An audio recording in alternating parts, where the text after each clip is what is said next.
90 రోజుల కోర్సు పూర్తి చేస్తే చాలు 100% ప్లేస్మెంట్ సపోర్ట్ తో సాఫ్ట్వేర్ జాబ్ మీ సొంతం. వెంటనే కోడ్ జ్ఞాన్ డెస్టినేషన్ ని సంప్రదించండి. నమస్తే, వెల్కమ్ టు సుమన్ టీవీ. నేను మీ యాంకర్ సిరి. ప్రేక్షకులందరికీ కూడా విశ్వావాసు నామ సంవత్సర ఉగాది శుభాకాంక్షలు. మరి ఈ నూతన సంవత్సరంలో ద్వాదశ రాశుల వారికి ఎలా ఉండబోతుందో దీని గురించి ఇన్ డీటెయిల్గా మనతో షేర్ చేసుకోవడానికి వేదిక్ ఆస్ట్రాలజర్ ఉమా గారు ఉన్నారు. వారిని అడిగి తెలుసుకుందాం. నమస్కారం సార్. నమస్తే అమ్మా. ముందుగా మేషరాశి వారికి ఉద్యోగపరంగా, వ్యాపారపరంగా, విద్యాపరంగా, సంతానపరంగా ఈ నూతన సంవత్సరంలో ఎలా ఉండబోతుంది, వారు ఎలాంటి పరిహారాలు చేసుకోవాలి గురుగారు? మేషరాశి గురించి మనం మాట్లాడుకుంటున్నాం కాబట్టి అశ్విని నక్షత్రము, భరణి, కృత్తిక 1వ పాదం దాకా మేషరాశిలో పరిగణించబడతారు. అయితే మనం మాట్లాడుకునే విశ్వావసునామ సంవత్సర ఆరంభంలోనే అంటే మార్చి 30వ తారీఖునే ఎన్నో రకాల గ్రహ సంచారాలు, గ్రహ కూటములు, గ్రహ కలయికలు, ట్రాన్సిట్స్ అనేవి జరగబోతున్న కారణం చేత చాలా రాశుల వాళ్ళకి ఇబ్బంది కలబోతుంది, చాలా రాశుల వాళ్ళకి కాస్త మంచి కూడా జరగబోతుంది. అలా ఆ భాగంలో మేషరాశి వాళ్ళకి మనం చూస్తే కనుక మొట్టమొదటిగా మార్చి 30వ తారీఖు దగ్గర నుంచి శని ఏదైతే మీనంలోకి వెళ్ళబోతున్నారో అంటే మేషరాశి వాళ్ళకి 12వ స్థానం అవ్వడం చేత వీళ్ళకి ఏలినాటి శని ప్రారంభం కాబోతుంది. మేషరాశి వాళ్ళకి మీకు ఏలినాటి శని ప్రారంభం అయిన తర్వాత నుంచి ఇక్కడి నుంచి 7.5 సంవత్సరాల పాటుగా ఏలినాటి శని ఇబ్బంది పెడుతూ ఉంటుంది. ఎలాంటి ఇబ్బందులు ఉంటాయంటే మొదటి 2.5 ఇయర్స్ ఫేజ్ అంతా కూడా కాస్త వచ్చిన డబ్బులంతా విపరీతంగా ఖర్చు అయిపోవడము, తల దగ్గర నుంచి ఊపిరితిత్తుల వరకు వచ్చేటువంటి ఆరోగ్య సమస్యలు, ఎంత కష్టపడినప్పటికీ కూడా ప్రయత్నం చేసేప్పటికీ కూడా రిజల్ట్స్ లేకపోవడము, అవమానాలు, అనుమానాలు లాంటివి ఎన్నో జీవితంలో కనబడడము, ఎప్పుడూ లేనటువంటివన్నీ కూడా శని యొక్క ప్రభావం వల్ల కనబడబోతున్నాయి. అయితే ఇంకా చూడాలంటే మే 15వ తారీఖు తర్వాత గురుగ్రహ సంచారం మూలాన గురుడు ఎప్పుడైతే వృషభంలోంచి మిథునంలోకి ఎంటర్ అవబోతున్నాడో, ట్రాన్సిట్ జరగబోతుందో ఆ కారణం చేత వీళ్ళకి గురుబలం అనేటువంటి తగ్గే అవకాశం ఉంటుంది. గురుబలం అనేటువంటి తగ్గుతోంది అంటే ఏం పోతుంది అంటే ఫ్లో ఆఫ్ ఇన్కమ్ అనేది కాస్త తగ్గుతుంది. వీళ్ళకు ఉండేటువంటి నేమ్ కానీ, ఫేమ్ కానీ, వాల్యూ కానీ తగ్గుతాయి. కాస్త పేరు ప్రఖ్యాతుల విషయంలో అవమానపడడం లాంటివి ఎన్నో జరిగే అవకాశాలు ఎక్కువ ఉంటాయి. తర్వాత డబ్బుతో వ్యాపారం చేసేవాళ్ళు, వడ్డీ వ్యాపారం చేసేవాళ్ళైనా లేకపోతే ఫిల్మ్ ప్రొడ్యూసర్స్ అయినా వీళ్ళకైనా కాస్త నష్టాలు చూసే అవకాశం ఉంటుంది. ఇది ఎప్పటి వరకు ఉంటుంది? మే 15వ తారీఖు దగ్గర నుంచి అక్టోబర్ నెల వరకు ఉంటుంది. ఈ పీరియడ్ ఆఫ్ టైంలో మేజర్గా ఇన్వెస్ట్మెంట్స్ కానీ ఏదైనా చేయాలనుకున్నా కాస్త దూరం పెట్టడం చాలా మంచిది. అయితే మీకు ఉండేటువంటి ఇంకొక బెనిఫిట్ ఏమిటి అని అంటే మే 18వ తారీఖు తర్వాత రాహు 12వ స్థానంలోంచి 11లోకి అంటే కుంభంలోకి ఎంటర్ అవుతున్నాడు, వక్రగతి కాబట్టి. ఎంటర్ అయిన తర్వాత రాహు 11వ స్థానంలో యోగిస్తాడు కాబట్టి ఒక పక్క లాస్ అయినటువంటి గురుబలాన్ని ఈయన మళ్ళీ రీగెయిన్ చేయడానికి రాహు మిమ్మల్ని కాపాడేటువంటి గ్రహంగా మారాడు. అంటే ఏదైతే డబ్బు లాస్ అవుతారో కాస్త మళ్ళీ దాన్ని రీగెయిన్ చేసుకునేటువంటి అవకాశం రాహు వల్ల మళ్ళీ కలుగుతుంది. అంటే ఒక పక్క డబ్బు లాస్ అవ్వడము ఏకకాలంలో జరుగుతుంది, ఒక పక్క మళ్ళీ రీగెయిన్ అవ్వడం కూడా జరుగుతుంది. సో ఆ రెండు బ్యాలెన్స్ అవుతున్నాయి, అంత ఇబ్బంది ఏమీ కనబడదు. సో దీన్ని కాస్త ఇంకా ముందుకు తీసుకెళ్తే రవిగ్రహ సంచారం మూలన కొన్ని మనసులో వీళ్ళకి అద్భుతమైన రాజయోగం అని చెప్పచ్చు. బేసిక్గా చెప్పాలంటే వీళ్ళకి జూన్ 15 దగ్గర నుంచి జూలై 15 దాకా అద్భుతమైన రాజయోగము.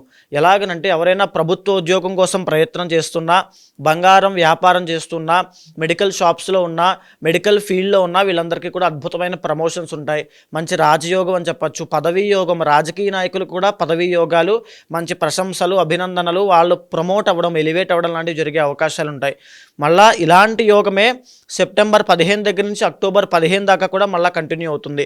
సో ఈ యొక్క రవి అనేటువంటి గ్రహము రాజయోగాన్ని ఇస్తుంది కాబట్టి జూన్ 15 నుంచి జూలై 15 దాకా, సెప్టెంబర్ 15 నుంచి అక్టోబర్ 15 దాకా, మళ్ళా తిరిగి 2026వ సంవత్సరంలో జనవరి 15 దగ్గర నుంచి మార్చి 15 దాకా అద్భుతమైన రాజయోగాన్ని మేషరాశి వాళ్ళు అనుభవిస్తారు. దీనికి తిరుగులేదు. అయితే ఇంకా కుజగ్రహ సంచారం వల్ల వీళ్ళకి కొంత భూలాభము, తర్వాత కోర్టు వ్యవహారాల్లో ఎవరైనా ఇబ్బంది పడుతూ ఉన్నట్లయితే దాని నుంచి బయటకు వచ్చేటువంటి అవకాశాలు, శత్రువుల్ని జయించడము, ఎవరైతే ప్రత్యర్థులు ఉంటారో, కాంపిటేటివ్ ఎగ్జామ్స్ రాసేవాళ్ళు ఉంటారో, లేకపోతే వీళ్ళని స్పోర్ట్స్ ఫీల్డ్లో ఉన్న వాళ్ళు, క్రీడాకారులు, వీళ్ళందరికీ కూడా మంచి ఉత్తీర్ణత శాతం పెరగడం, అంటే వాళ్ళ యొక్క సక్సెస్ చూడడము, కోర్టు వ్యవహారాల్లో విజయం సాధించడం లాంటివి 28వ తారీఖు జూలై దగ్గర నుంచి 13వ తారీఖు సెప్టెంబర్ దాకా అద్భుతంగా యోగిస్తోంది అని చెప్పొచ్చు. తర్వాత మళ్ళా తిరిగి 2026వ సంవత్సరంలో 23వ తారీఖు ఫిబ్రవరి దగ్గర నుంచి ఏప్రిల్ 3వ తారీఖు దాకా అద్భుతంగా యోగిస్తోంది. ఈ పీరియడ్ ఆఫ్ టైంలో ఎవరైతే మేషరాశి వాళ్ళు రియల్ ఎస్టేట్ వ్యాపారం చేస్తుంటారో, అగ్రికల్చర్ ఫీల్డ్లో ఉంటారో, లేకపోతే హోటల్ బిజినెస్లు కానీ, రెస్టారెంట్స్ కానీ, బార్స్ కానీ ఉంటారో, లేదా దాంట్లో ఇన్వెస్ట్ చేయాలనుకుంటారో, ఖచ్చితంగా ఇప్పుడు నేను చెప్పిన పీరియడ్ ఆఫ్ టైంలో ఇన్వెస్ట్ చేయండి. అద్భుతమైన రాజయోగాన్ని అందిపుచ్చుకుంటారు. అయితే ఇకపోతే శుక్రబలం వీక్గా ఉన్నటువంటి కొన్ని మాసాలు ఉన్నాయండి మేషరాశి వాళ్ళకి. అదేమిటంటే అక్టోబర్, నవంబర్ ఈ 2 నెలల్లో కూడా ఏదర్ ఆడవాళ్ళకైతే కాస్త పీసీఓడి కానీ, పీసీఓఎస్ కానీ ఆరోగ్య సమస్యలు వచ్చే అవకాశం ఉంటుంది. మగవాళ్ళైనా ఆడవాళ్ళైనా సరే లవ్ ప్రాబ్లమ్స్లో ఇరుక్కోవడం కానీ, లేదు అనుకుంటే వైవాహిక జీవితంలో సమస్యలు రావడము, సినిమా ఇండస్ట్రీలో వర్క్ చేసే వాళ్ళకి కానీ, క్రియేటివ్ ఫీల్డ్స్లో ఉన్నవాళ్ళు వీళ్ళందరికీ కూడా అక్టోబర్, నవంబర్లో వీళ్ళకి కాస్త అవకాశాలు తగ్గడము, రెమ్యూనరేషన్ తగ్గడము, రెప్యుటేషన్ తగ్గడము, వీళ్ళ యొక్క జన ఆదరణ అనేటువంటి తగ్గే అవకాశాలు ఉంటాయి. అక్టోబర్, నవంబర్ దగ్గరికి వస్తుంది అనగానే మీరు కాస్త జాగ్రత్త వహించండి. లగ్జరీ కోసం డబ్బులు విపరీతంగా ఖర్చు చేయొద్దు. ఫైనాన్షియల్ మేనేజ్మెంట్ ఆ 2 monthsలో చాలా జాగ్రత్తగా చూసుకోండి. అయితే ఇకపోతే ఏలినాటి శని ఇబ్బందులు మీకు హెయిర్ ఫాల్ దగ్గర నుంచి, ఇంకా హెయిర్ దగ్గర నుంచి ఊపిరితిత్తుల దాకా ఈఎన్టీ ప్రాబ్లమ్స్ కానీ, షోల్డర్ కానీ, థ్రోట్ కానీ, నోస్ ప్రాబ్లమ్స్ కానీ, ఇంకా ఎలాంటి విషయాల్లో అయినా ప్రత్యేకమైన శ్రద్ధ అవసరము. నాకు ఎలాంటి ఆరోగ్య సమస్యలు ఇప్పటిదాకా లేవు అంటే కుదరదు. ఖచ్చితంగా వచ్చేటువంటి అవకాశాలు ఉంటాయి. ఆ ఆరోగ్య సమస్యలకి ఇక్కడ బీజము ఫౌండేషన్ పడుతుంది. దాన్ని ఇక్కడి నుంచే రాకుండా జాగ్రత్త పడడం చాలా అవసరము.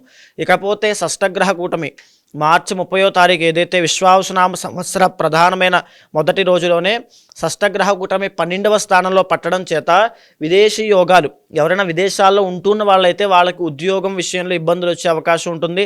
లేదా విదేశాలు వెళ్ళాలనే ప్లాన్ ఉన్న వాళ్ళైతే కాస్త పోస్ట్ పోన్ చేసుకోవడం చాలా అవసరము. లేదు అనుకుంటే ఎవరైనా కోర్టు వ్యవహారాల్లో ఉన్న వాళ్ళైతే కాస్త ఇంకా జాగ్రత్తగా ఉండడం అవసరము. ఇంకా చెప్పాలంటే దీర్ఘకాలిక ఆరోగ్య సమస్యలు, లాంగ్ లాస్టింగ్ డిసీజ్ విషయంలో చాలా జాగ్రత్తగా ఉండాలి. ఉన్నవాళ్ళైతే జాగ్రత్త, లేని వాళ్ళు కూడా జాగ్రత్త. బికాజ్ 12వ స్థానం అయింది. దూర ప్రయాణాలు చేయొద్దు. ఆరోగ్యం పట్ల ప్రత్యేకమైన శ్రద్ధ తీసుకోండి. దేంట్లోనూ ఇన్వెస్ట్మెంట్ అనేది ఈ సంవత్సరంలో ప్రత్యేకంగా ఈ మాసంలో మార్చి, ఏప్రిల్లో మంచిది కాదు. సో మరి ఈ నూతన సంవత్సరంలో ఎవరైనా కూడా జాతకరీత్యా వాళ్ళు ఎదుర్కొన్న సమస్యలకి పరిష్కారం చేసుకోవాలి అంటే ఏ విధంగా మిమ్మల్ని అప్రోచ్ అయ్యే ఛాన్స్ ఉందంటారు గురుగారు? తప్పకుండా అమ్మా. ఇప్పుడు నేను చెప్పినటువంటిది ఏదైతే గ్రహ సంచారము, గోచార గ్రహ సంచారం ఆధారంగా, ట్రాన్సిట్స్ ఆధారంగా ఏ రకాలుగా జీవితంలో మార్పులు రాబోతున్నాయి, ఎలాంటి జాగ్రత్తలు తీసుకోవాలో మనం మాట్లాడుకున్నాం. కానీ మీ పర్సనల్ చార్ట్ అనేది చాలా ఇంపార్టెంట్ అండి. అక్కడ కనుక ఏదైనా మీకు ఒక గజకేసర యోగం కానీ, గురు చండాల యోగం కానీ, బుధ ఆదిత్య యోగం కానీ, దశాంతర్దశలో అద్భుతమైన రాజయోగాలు ఉంటే ఈ ప్రాబ్లమ్స్ని ఈజీగా ఓవర్కమ్ చేస్తారు. ఇక్కడ ఉన్నటువంటి పాజిటివిటీ అయినా నెగిటివిటీ అయినా దానికి ప్యారలల్గా మీ పర్సనల్ చార్ట్లో కూడా బలం ఉండాలి. ఒకవేళ మీ జాతకంలో ఇప్పుడు నేను చెప్పిన రవి సంచారం అప్పుడు రాజయోగము, కుజ సంచారం అప్పుడు రాజయోగాలు అప్పుడు కూడా పట్టట్లేదు, ఏదో ఇబ్బంది వస్తూనే ఉంది అంటే పర్సనల్ చార్ట్లో ఖచ్చితంగా ఇబ్బంది ఉంది అని అర్థము. దాన్ని గుర్తించండి. ఖచ్చితంగా మీ పర్సనల్ చార్ట్ చూడండి. దాంట్లో ఏవైనా దోషాలుంటే తగిన పరిహారములు, పూజలు ఆచరించండి. శీఘ్రంగా ఈ యొక్క రాజయోగాలు అనుభవిస్తారు. ఒకవేళ అలాంటి వాళ్ళు ఎవరైనా ఉంటే తప్పకుండా కింద కనిపించే నెంబర్కి కాల్ చేయండి. ఎవరైనా సరే పర్సనల్ చార్ట్ చూసి ఆ పూజా పరిహారాన్ని కూడా తప్పకుండా చేయిస్తాను. ధన్యవాదాలు గురుగారు. నమస్తే అమ్మా.